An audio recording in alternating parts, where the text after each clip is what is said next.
All right, hello again. This is Jeff Scott coming to you with the last, as far as I know, set of Security Development Lifecycle SDL field content talks, discussions, PowerPoint presentations, overviews, whatever you want to say. We're going to talk security code review right now. It's a 200 level, meaning that it is an intermediate level. So, we're going to have an overview of the security review or code review process, talk about some examples, including buffer overflow, which is actually the next lesson, SQL injection, and cross-site scripting, which we've already covered. And then we'll talk about some Microsoft Security Development Lifecycle security code recommendations. You've seen this, as Doug would say, ad nauseum, so we're not going to go over that. Let's just start with a security code review overview. You know, if you want to build safer and more trusted applications that are going to withstand attack with the way things are in the world today, you need a strong security strategy. One effective method that should be part of every security regimen is a security code review process.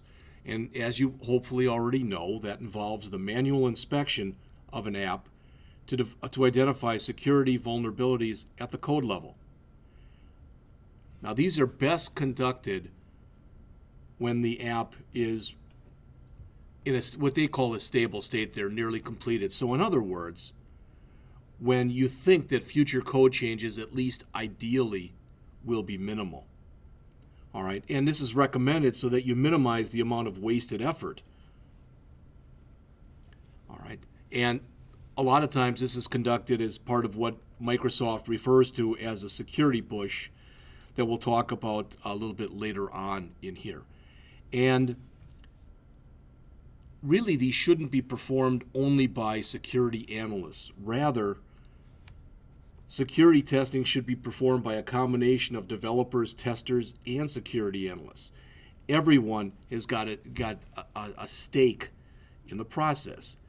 Application team developers and even testers have familiarity with the app's design and implementation, so that can aid in identifying vulnerabilities.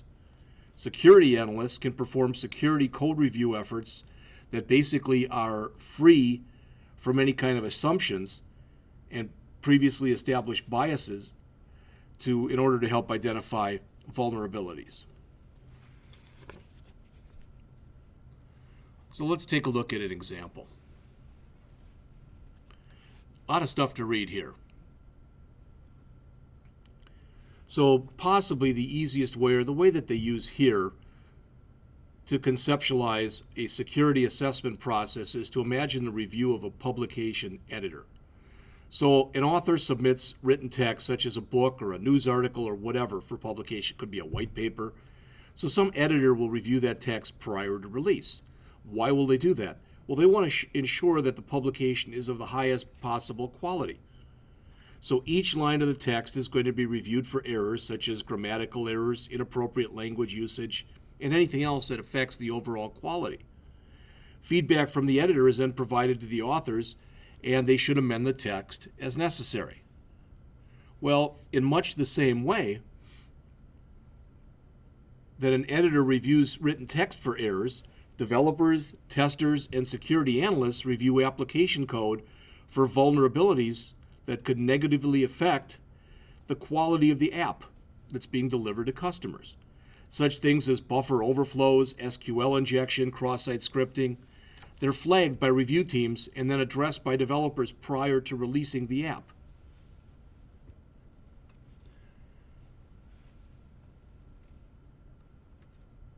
With the availability of automated code analysis tools like we've talked about in previous lessons, such as Microsoft FXCOP and Microsoft Prefast, the question arises, are manual security codes really necessary?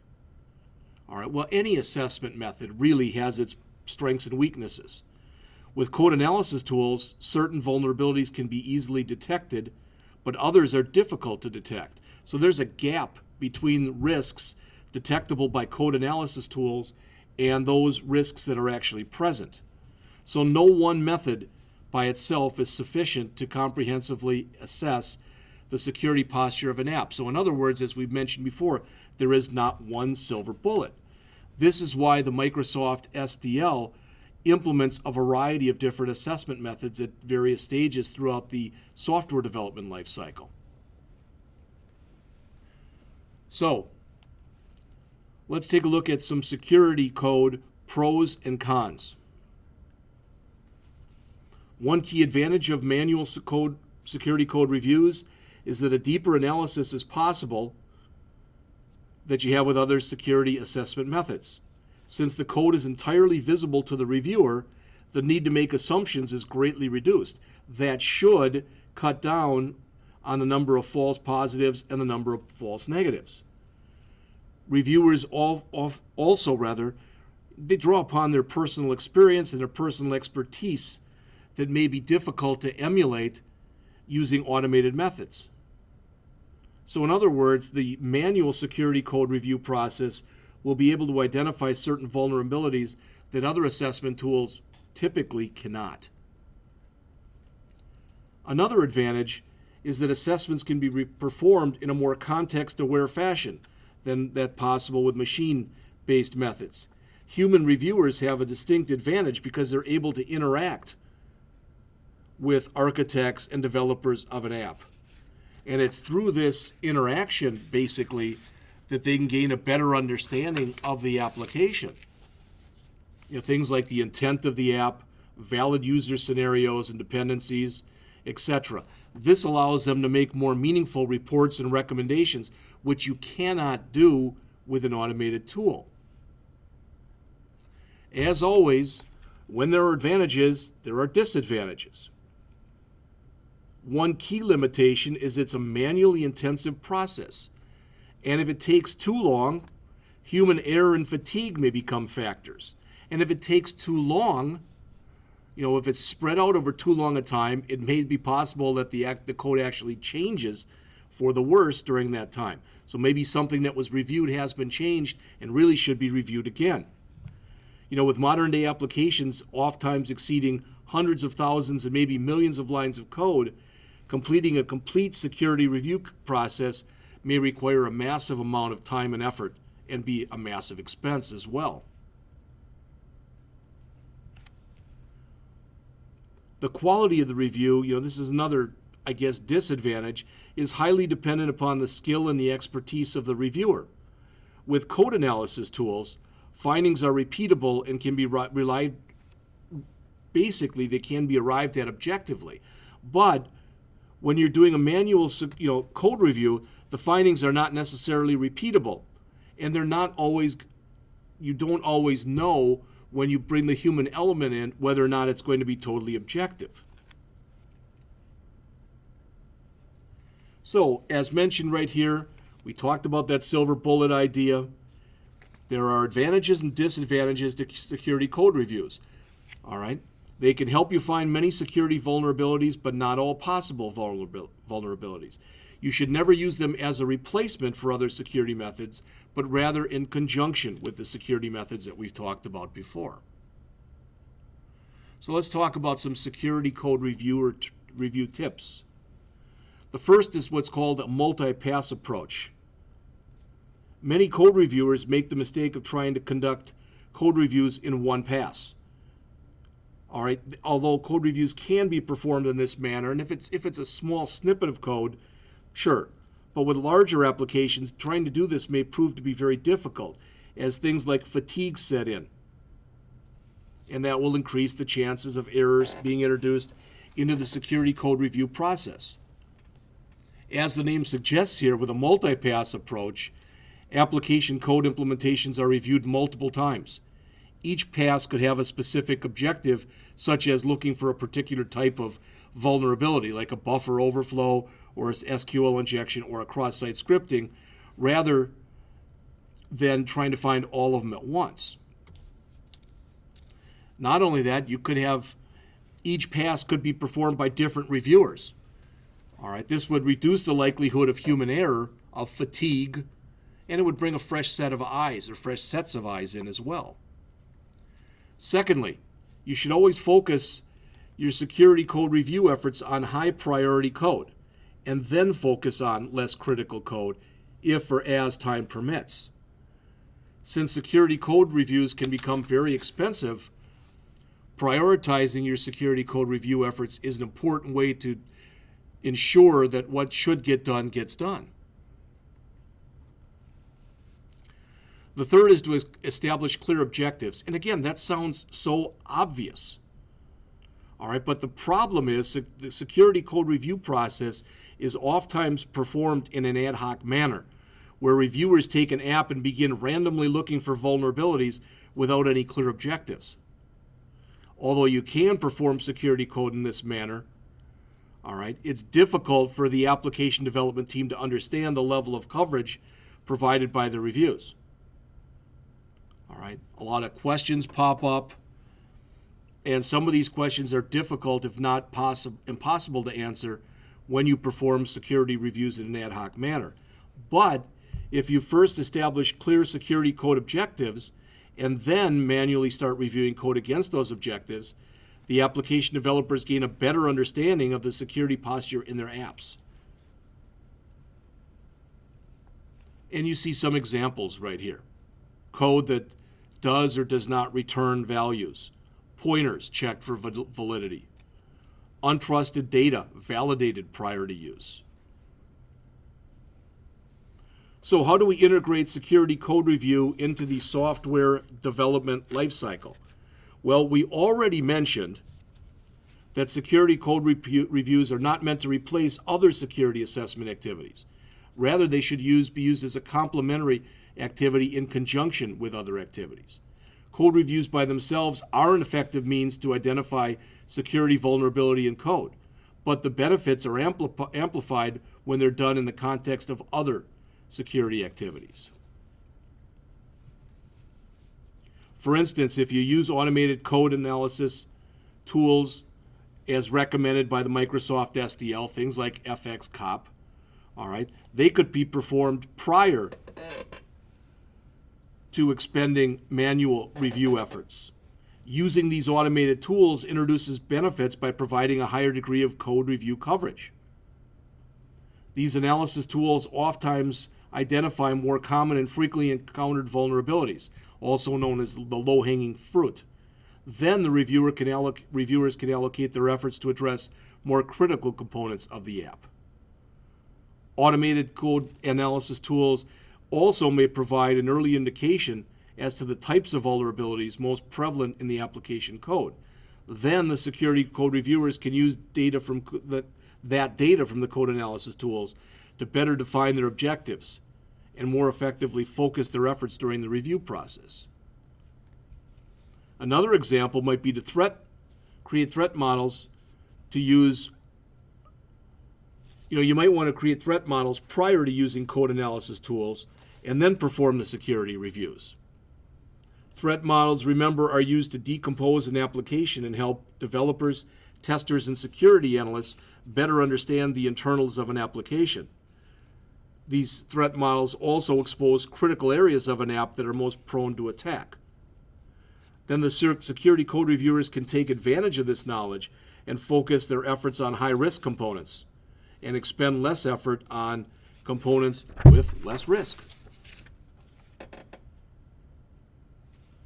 Finally, security training materials can and should be updated to address the types of vulnerabilities encountered through employing a security code review process. And going along with that, the lessons learned from performing security code reviews, such as the type of vulnerabilities most prevalent for a particular app, can be used to update different internal processes. This will ensure that occurrences of these prevalent vulnerabilities are reduced, or at least hopefully reduced, in future releases of an application. So let's take a look at a few security code review examples. And we'll include in there some a buffer overflow example, SQL injection example, cross-site scripting example. Now it says presentations are available for the above vulnerabilities. Well, I've already done the presentations for the latter two. In other words, I've already done the cross-site scripting and the SQL injection. presentations. We will do buffer overflows after this presentation. So remember that buffer overflows manifest themselves in a lot of different ways. All right, such things as unsafe function calls and unsafe custom code that writes into buffers are ways that buffer overflows can be present in code.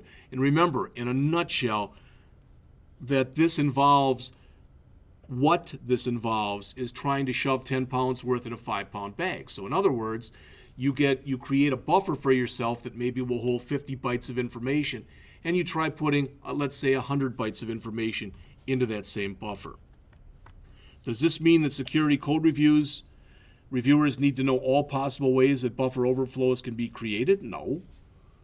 All buffer overflows become manifested when an app attempts to write data into a fixed length buffer beyond the bounds of that buffer. By looking for this type of pattern in code, security code reviewers can more easily find buffer overflows. Here's an example. It's some C code that implements a function called copy buffer.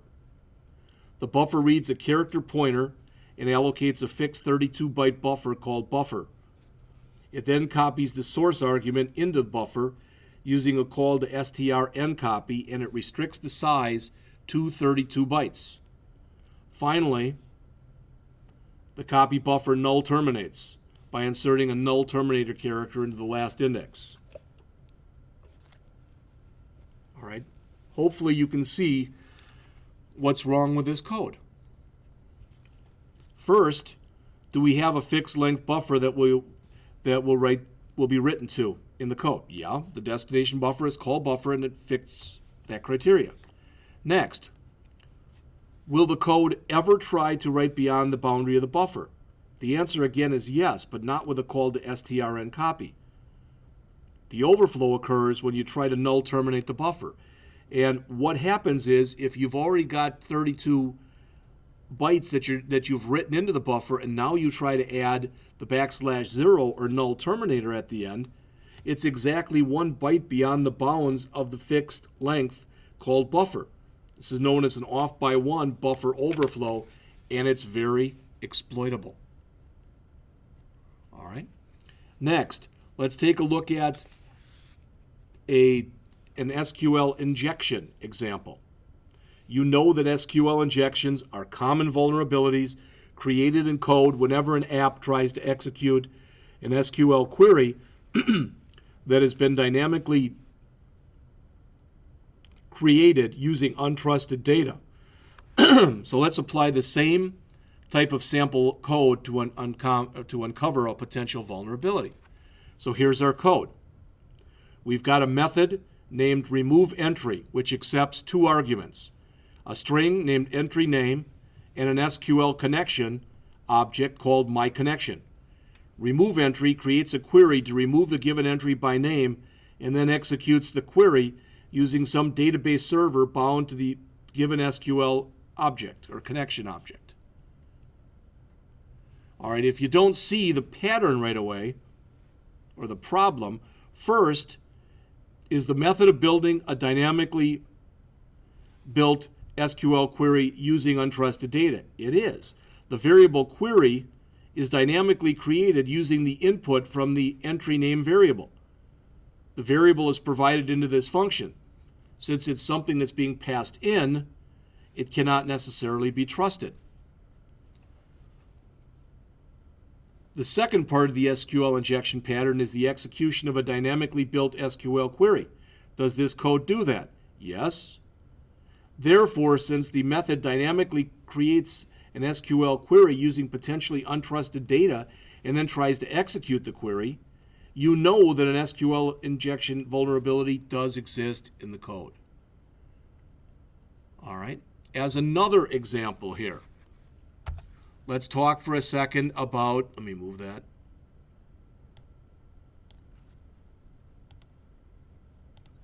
Let's talk for a minute about cross-site scripting, something we've looked at before. Remember that cross-site scripting vulnerabilities are frequently encountered in web-based apps. In fact, they're the most common vulnerability in web-based apps today. it all stems back, as we've seen previously, to an app attempting to embed untrusted data in a web response without encoding the data. Here we've got some sample code from an ASP.NET app. The page load method is what's shown here. And that's the method that's called when an ASP.NET app is first loaded. The method reads the value associated with a query string parameter named nameKey. It then checks to see if nameKey is null or empty, and if it's not, it outputs a greeting using the name of nameKey. Can you see the vulnerability here? Let's apply the pattern again. A cross-site scripting vulnerability occurs at the highlighted code. The value from nameKey is untrusted, and the page load method simply embeds that data into the response without validating or encoding it first. As far as the Microsoft Security Development Lifecycle security code recommendations, security code reviews are done typically as part of what Microsoft refers to as their security push. The security push is a team-wide effort that focuses on updating security documents, performing code reviews, and conducting other risk identification activities. Typically, these pushes begin after a product has entered the Microsoft SDL verification phase, and the product feature set and the code implementation are nearing completion, so the code shouldn't change much. These reviews are not restricted solely to this phase. All right. They quite often occur during the development phases as well.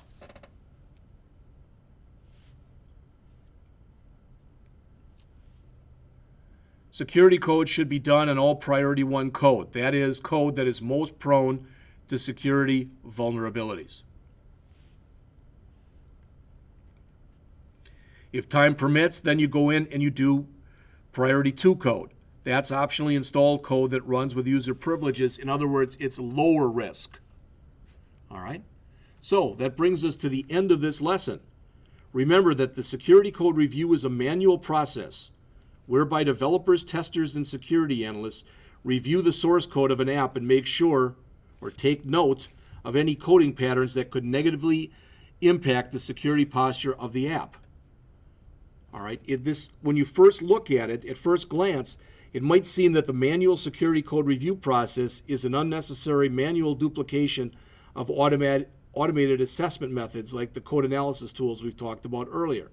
But on the contrary, security code reviews are unique because they take contextual information about an app into account during the review. Now again, this is not a silver bullet, so security code reviews do not negate the need for other security assessment activities. In fact, you get the most benefit when you combine the manual and the automated together.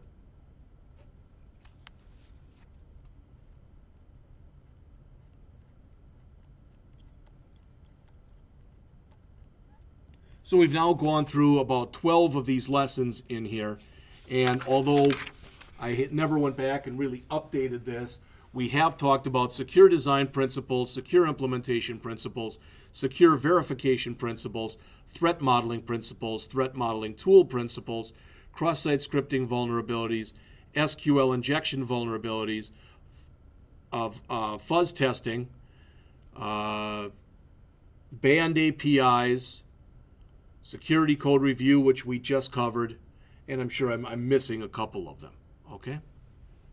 So in the next set of presentations, or in the next presentation, we're going to talk about buffer overflow. And then finally, we'll finish up with compiler defenses. Unlike all of the stuff that we discussed earlier, the buffer overflow presentation and the compiler defenses presentation are both 300 level or advanced level. All right? So we'll be back with that shortly.